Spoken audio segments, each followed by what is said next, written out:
I'm going to support this bill, and I want to tell you how I've weighed the costs and the benefits. The benefits, quite simply, are I've heard from a lot of writers and a lot of musicians who say that this relief will really help them. But on the other side, the bill reinforces a framework that has turned upside down the relationship between citizens and government. Before AB 5, you could work unless the government said no. Now you can't work unless the government says yes. Freedom has gone from the norm to the exception.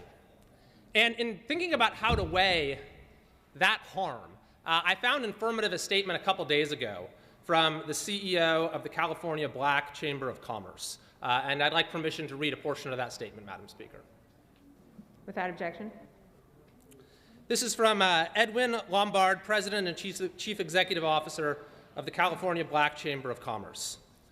Black lives, black families, and black businesses have been devastated by the triple catastrophes of AB 5, COVID-19, and the violent racism that permeates the very institutions we rely on to protect our freedom as Americans. He called AB 5 a misguided and disastrous law that has robbed thousands of Californians of their right to earn a living with dignity, respect, and independence. The black men and women who have chosen to work for themselves are not asking for your protection from self-employment. We are not asking for your permission to earn a living as we choose by starting a business for ourselves or control our own future as an independent contractor. We're tired of paternalistic institutions that purport to protect us while enabling, defending, and propagating the systemic racism that has cost so many black lives.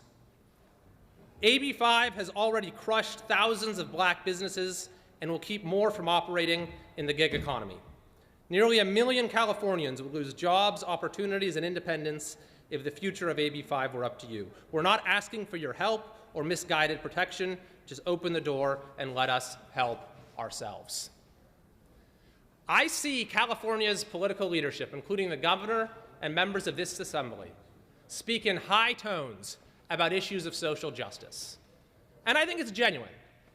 But all it takes is a phone call from a big enough special interest, and you'll turn your back on any community, which is why when I hear repeated cheap shots and personal attacks from this author or from the Labor Committee chair, I just don't engage with it at all, because I know that you guys in particular aren't the problem.